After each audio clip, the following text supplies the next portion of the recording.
রোজা করলেন, সন্ধ্যেবেলাতে ইফতার করতে বসতে হবে। কত মানুষ আছে জানেন? দোকানে বসে আছে, এ কাম করছে, ওই কাম করছে, ওই কাম করছে, আর হড়বড় হড়বড় হড়বড় করে যখন আজান হয়ে গেল তখন রোজা খুলতে বসবে। এটা তারিখা সহে নেই। ইফতারির কমপক্ষে 2-4 মিনিট আগে বসেন, কম করে। রাসূল বলেছেন ইফতারির টাইমে যে দোয়াটা আল্লাহর দরবারে করবেন ওই টাইমখানটা আল্লাহর কাছে খুবই দামি। ইফতারের আগে যে দোয়াটা করবেন আল্লাহ তাআলা ওই দোয়াটা আপনার কবুল করবে, এজন্য একটু আগে বসবেন। রাসূল বলেছেন বিভিন্ন রকমের খানা তোমার আগাদিকে আছে, যেমন এই জামানাতে কিশমিশ আছে, আঙ্গুর আছে, পাপিতা আছে, হ্যাঁ, তারপরে শশা আছে, আম আছে, মুড়ি আছে, চানা আছে, বিভিন্ন রকমের খানা আছে। কোনটা আগে খাইতে হবে? নবীজি আমার বলেছেন, হে আমার উম্মত তুমি শুনে নাও, তোমার সামনে বিভিন্ন রকমের থালাতে খানা আছে, কিন্তু যখন তুমি ইফতার করবে বিসমিল্লাহ বলে তোমাকে ইফতার করতে হবে। কি দিয়ে? বিসমিল্লাহ বলে ইফতার করতে হবে। কি খেতে হবে? বিসমিল্লাহ বলে খাজুর খেতে হবে। কমপক্ষে বেশি না পারতে গেলে একটা খাজুর মুখে দিয়ে দেন বিসমিল্লাহ বলে। একটা খাজুর বিসমিল্লাহ বলে খাইলেন। বাড়িতে আছেন কিংবা ইফতারিতে চলে গেছেন, কোনো জিনিস দিবেন চা না দিবেন, কোনো জিনিস বাড়িতে হোক চা না হোক, সুন্নাতের পর আমল করতে গেলে বেশি নেকি পাওয়া যাবে। নবী বলেছেন বিসমিল্লাহ বলে তুমি একটা খাজুর মুখে দিয়ে নাও, তারপরে খাজুরটা খাওয়ার পর তোমার যে বাড়িতে শরবত আছে, তোমার বাড়িতে ঠান্ডা আছে কিংবা তোমার বাড়িতে পানি আছে, ওই পানিকে তুমি পান করো। দিয়া নবী বলেছেন এই দোয়াটা তুমি পড়ো, জাহাবাজ জামাও ওয়া বিতাল্লাতিল ওয়ারুকু ওয়া সাবাতাল আজরু ইনশাআল্লাহ। প্রথমে বিসমিল্লাহ বলে খাজুরটা খাওয়ার পর পানি খেয়ে নিলেন, দিয়া তখন এই দোয়াটা পড়বেন, জাহাবাজ জামাউ ওয়া বিতাল্লাতিল ওয়ারুকু ওয়া সাবাতাল আজরু ইনশাআল্লাহ। এবার বলবেন মৌলানা খাজুর তো নাই জি, মৌলানা উড়িয়ে গেছে হঠাৎ করে, বা মাঠে ভুট্টার পানি পাঠে দেখেছে খাজুর দিয়ে পাঠায়নি, অন্য অন্য জিনিস দিয়ে পাঠালছে, বা বাড়িতে আছে খাজুর নেই, কি করব? নবী আমার বলেছেন যদি তুমি খাজুর না পাও, তোমার তো পানি আছে, সামনে শরবত আছে, বিসমিল্লাহ বলে তুমি এক ঢোক মুখে পানি দিয়ে নাও। বিসমিল্লাহ বলে তুমি পানি দাও মুখে, আর বিসমিল্লাহ বলে পানি দেওয়ার পর তুমি এই দোয়াটা পড়ো, জাহাবাজ জামাও ওয়া বিতাল্লাতিল ওয়ারুকু ওয়া সাবাতাল আজরু ইনশাআল্লাহ। এই দোয়াটা পড়ার পর তোমার সামনে ঝালমুড়ি রাখা আছে, তোমার সামনে পাপিতা রাখা আছে, তোমার সামনে শশা রাখা আছে, বিভিন্ন রকমের ফল ফ্রুট খাবার আছে, ওগুলা তুমি খাও, তোমার কোনো মানা নাই। তাহলে বিসমিল্লাহ বলে খাজুর যদি না পাওয়া যায় তাহলে বিসমিল্লাহ বলে পানি পান করতে হবে। তাহলে শিখে নিলেন, এই জিনিসটা জানা দরকার। যেটা আমরা মুসলমানেরা বলি বেশিরভাগ ইফতারির টাইম আল্লাহুম্মা লাকা সুমতু ওয়া আলা রিজকিকা আফতারতু, এটা সহি না, এটা আমাদেরকে পড়িতে হবে না। ভাই আমার, রমজান মাসের অনেক কথা থাকলো, কিন্তু আমার সময় খুব কম, আর মাত্র 15 থেকে 20 মিনিট আমার সময় বেঁচে গেছে। তো ভাইরে, রমজান মাসের ফজিলতের মধ্যে একটা ফজিলত আছে, এই যে 5টা হাফিজে কোরআনকে লাঠি পাগড়ি দেওয়া হলো মাথাতে, এটা কোনো ছোট মোটো কথা নয়। আল্লাহ তাআলা এই পাক পবিত্র কোরআন রোজার মাসে নাজিল করেছেন, পড়েন সুবহানাল্লাহ। শুধু রোজার মাসে নয়, যেই মাসটাতে নাজিল হয়েছে তার নাম হলো রমজান, আর যে রাতটাতে নাজিল হয়েছিল তার নাম হলো শাবে কদর। আর শাবে কদরটা কি জানেন? আল্লাহ নিজে বলছেন, কোনো মৌলানা মৌলবীর কথা নয়। সেই আল্লাহ বলছেন কি, ইন্না আনজালনাহু ফি লাইলাতিল কদর ওয়া মা আদরাকা মা লাইলাতুল কদর লাইলাতুল কদরে খায়রুম মিন আলফি শাহর। আল্লাহ বলেন আমি কোরআনটাকে শাবে কদরে নাজিল করেছি। শাবে কদর কি জিনিস তোমরা জানো? আল্লাহ বলেন দুনিয়ার মানুষ, শাবে কদর হলো 1000 মাস থেকে ভালো। 1000 মাসকে আপনি দেখবেন হিসাব করে 83 বছর 4 মাস হয়। 83 বছর 4 মাসের ইবাদত বندگی করে জানে কি হয়? আল্লাহ রাব্বুল আলামিন এই একটা রাতে 83 বছর 4 মাস ইবাদত বندگی করে জানে কি পাওয়া যায়। আল্লাহ একটা রাতে অতটুক নেকি দান করেছেন। এই ফজলর রাতে আল্লাহ রাব্বুল আলামিন নিজের পাক পবিত্র কোরআনকে নাজিল করে দিয়েছেন। এবং কোরআনের ব্যাপারে বলা হয়েছে মান কারা হারফান মিন কিতাবিল্লাহি।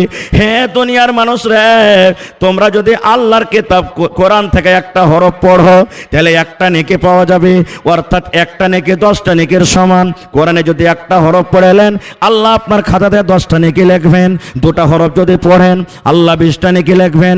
যেমন একটা মিসাল দিয়ে দিই, আলহামদুলিল্লাহ, আলহামদ আলিফ একটা হরফ, লাম একটা হরফ, মিম একটা হরফ, হা একটা হরফ, দাল একটা হরফ, আলহামদ 5টা হরফ আছে রে ভাই। যদি কোনো আল্লাহর বান্দা একবার আলহামদ পড়ে তাহলে 50টা নেকি আল্লাহ তার খাতাতে আল্লাহ দান করবেন। এবার আপনি বলেন 30 পারা কোরআন আজকে যে আপনার সামনে মাসুম বাচ্চারা তেলাওয়াত করলো, ওরে আল্লাহ আপনি আমি একটা সূরা মুখস্থ করি কত টাইম কত সময় লাগে? আমার মাওলানা হাফিজ সাহেবরা কত মেহনত করেছেন। একটা পারাকে একদিন নয়, 2 দিন নয়, 3 দিন নয়, মাস মাস মাস মাস পর্যন্ত পড়িতে হয়। কত হাফিজ কোরআন আছেন এক একটা রুকু দিনে 50 বার করে 100 বার করে পড়ে। এক একটা পারা মাসের মধ্যে নাই তো কমসে কম 100 বার করে 100 ফেরান দিয়ে দেয়। তাহলে বলেন বন্ধুরে তার খাতাতে কত নেকি চলে গেল? পড়নেওয়ালা কতটি নেকি পেল? যে জাগির খাওয়ালো কত নেকি পেল? যে বাপ তাকে খরচ পানি দিয়ে পড়ালো সে নেকি কত পেল? যে উস্তাদ তাকে কোরআন পড়ালো সে কত নেকি পেল? আর আপনার ঘে মানুষ এরকম কোরআনের জন্য যারা দান দিবেন তারা কত নেকি পেল বুঝা দেখেন। সুবহানাল্লাহ। হে আল্লাহর নবী আপনি বলেছেন বিবি থেকে আলাদা থাকতে হবে, কিন্তু রোজার হালাতে আমি নিজের বিবির ওপরে সওয়ার হয়ে গেছি। ওয়াকাতু আলা ইমরাতি ওয়া আনা সাইম। রোজার হালাতে রোজার অবস্থায় বিবির ওপরে আমি সওয়ার হয়ে গেছি, অর্থাৎ তার সাথে সহবাস করে নিয়েছি। আমাকে এই পাপ করতে হতো না, এই কাজ থেকে আমাকে দূরে থাকতে হতো, কিন্তু নবী গো নিজের ভুল করে ফেলেছি, নিজের বিবির সাথে আমি মিলন করে নিয়েছি, আমি রোজার হালাতে ছিলাম। নবী গো কি করতে হবে একটু আপনি দয়া করে বলেন। এই যে আমার দ্বারাতে ভুল হয়ে গেছে, আমার দ্বারাতে গুনাহ হয়ে গেছে, এই গুনাহটা আল্লাহ রাব্বুল আমিন কেমন করে মাফ করবেন? রাতের বেলাতে হালাল আছে, কোনো রকমের গুনাহ নেই, কিন্তু রোজার হালাতে শুধু এই গুনাহ আছে। বলছেন হুজুর আমার যে ভুল হয়ে গেছে, বিবির সাথে আমি মিলন করে নিয়েছি রোজার হালাতে, এখন আমাকে কি করতে হবে? শুধু তার জন্য নয়, কিয়ামত পর্যন্ত যত মানুষ আসবেন সবার জন্য এটা ফতোয়া বা এই হাদিস সবাইকে জানা দরকার আর আমল করতে হবে। নবী আমার বললেন, হে আমার সাহাবী শুনে নাও, রোজার হালাতে তুমি যে এত বড় ভুল করে দিয়েছো, রোজার হালাতে এত বড় পাপ করে দিয়েছো, যাও রে বাবা তুমি বাড়ি চলে যাও, একটা গোলামকে তুমি আজাদ করে দিবে, একটা গোলাম কিনে তুমি আজাদ করে দিবে। একটা গোলামকে আজাদ করতে গেলে আল্লাহ রাব্বুল আমিন তোমার এই গুনাহকে মাফ করে দিবেন। এবং 2 নম্বর তোমার জরিমানা হলো যখন রমজান মাস চলে যাবে, রমজান মাসের পর আজকে রোজাটা তোমাকে কিন্তু আদায় করতে হবে, রোজাটাকে রাখতে হবে। তোমার পহেলা নম্বর জরিমানা 10,000 লাগুক, 20,000 লাগুক, 50,000 লাগুক, লাখ টাকা লাগুক, যতই টাকা লাগুক না কেন তোমাকে একটা গোলাম কিনে আজাদ করতে হবে। ওই জামানাতে গোলাম বাজারে বিক্রি হতো। देखिए माहौल को बिगाड़ने की कोशिश हरगिज ना करें कोई, ये बहुत बड़ा गुनाह का काम है। मेला में जो भी सिस्टम हो रहा है या मारपीट हो रही है, ये सब चीज़ गलत है। आप जलसा सुनने के लिए आए हैं, आप मुसलमान हैं, कोई मेला ठेला में नहीं आए हैं। ये अलग बात है कि मेला ठेला की तरह दुकान लगा हुआ है, लेकिन आप तहजीब के दायरे में रहें, नहीं तो कल क़यामत के दिन आपको इसका जवाब देना पड़ेगा। अभी देखिए मौलाना का सिर्फ 10-15 मिनट बच गया है। अब इदारे के लिए चंदे की तरफ मौलाना तवज्जो देंगे और उनके बाद सिर्फ 1 घंटे के लिए मौलाना बदरुद्दोजा नदवी बंगाल के टॉपर खतीब आएंगे और फौरन डॉक्टर अब्दुल गफ्फार सलफी बनारस। মাশাআল্লাহ, আমার সময় শেষ হতে যাবে, বাস 1-2টা হাদিস স্যার বলছেন একটা গোলাম আজাদ করো। তখন গোলাম কিনা পাওয়া যেত। সেই সাহাবী বলছেন হুজুর এটা পারবো না করতে, এটা করার আমার শক্তি নেই, আমি গরিব মানুষ, গোলাম কিনতে পারবো না। খুব নবীজি আমার বললেন তুমি যখন গোলাম কিনতে পারবে না, আজাদ করতে পারবে না, 2 নম্বর তোমাকে কাফারা লাগবে, জরিমানা লাগবে। শাহরাইনে মুতাতাবিআইন, 2 মাস এক টানাতে তোমাকে রোজা রাখতে হবে। এক লাগাতার 2টা মাস তোমাকে রোজা রাখতে হবে, 60টা রোজা করতে হবে। বলছে নবী গো এটাও আমি পারবো না করতে, আমার শক্তি নেই। 3 নম্বরে নবী বললেন তাহলে তুমি বাড়ি চলে যাও, 60টা ফকির মিসকিনকে তুমি খানা খিলিয়ে দাও। মালদার ধনীরাকে খাওয়া চলবে না, ফকিরকে খুঁজে খুঁজে, মিসকিনকে খুঁজে খুঁজে 60টা তোমাকে খানা দিতে হবে। 60টা যদি তুমি খানা খিলিয়ে দাও, আল্লাহ রাব্বুল আমিন তোমার গুনাহকে মাফ করে দেবেন। বলছেন নবীজি এটাও আমি পারবো না, আমি গরিব মানুষ, নিজেরই পেটে দানা নেই, তো 60টা ফকিরকে আমি কেন করে খানা দিব। এই গল্প স্বল্প করতে আছে, হঠাৎ করে একটা লোক এক বস্তা মানে এক বড়া খাজুর হাদিয়া দেওয়ার জন্য নিয়ে চলে এসেছেন। নবীজি বললেন এক কাজ করো, এই খাজুরের বড়াটা নাও, আর নেওয়ার পর তুমি 60টা মানুষের মাঝে খাইয়ে দাও। যাও 60টা ফকির মিসকিনকে তুমি খাজুর কটা তুমি দিয়ে দাও।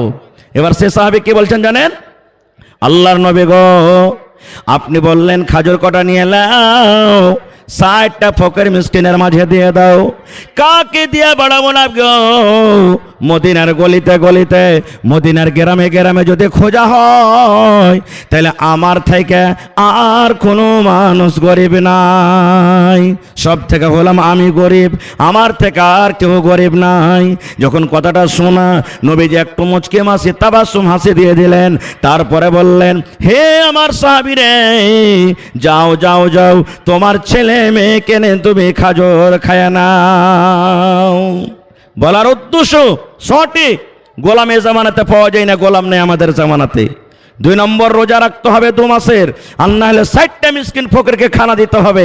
এই দুটার মধ্যে একটা কাফারা আদায় করতে হবে, আর পরে রোজাটাকে রাখতে হবে। তাহলে আল্লাহ তাবারক ওয়া তাআলা এই গুনাহটাকে মাফ করবেন। মাশাআল্লাহ, জাযাকাল্লাহু খাইরান জাযা ওয়া আহসানাল জাযা।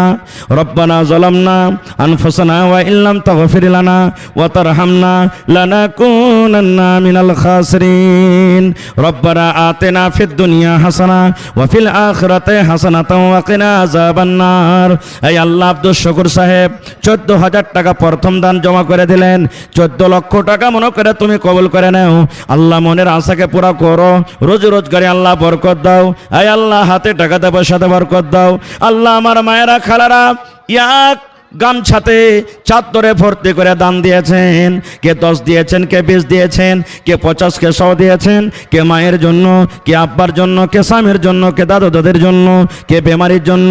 রব্বুল আমিন প্রত্যেক মানুষের নিয়তের কথা তুমি জানো। আল্লাহ যে যা নিয়তে দান করেছেন তাদের দানকে তুমি কবুল করে নাও। আল্লাহ মুসিবত দূর করে দাও। আত্মীয় স্বজন যারা কবরে চলে গেছেন তাদের কবরে তুমি জান্নাতের বিছানা দিয়ে দাও। রব্বানা তাকাব্বাল মিন্না ইন্নাকা আনতাস সামিউল আলিম। আমিন সুম্মা আমিন।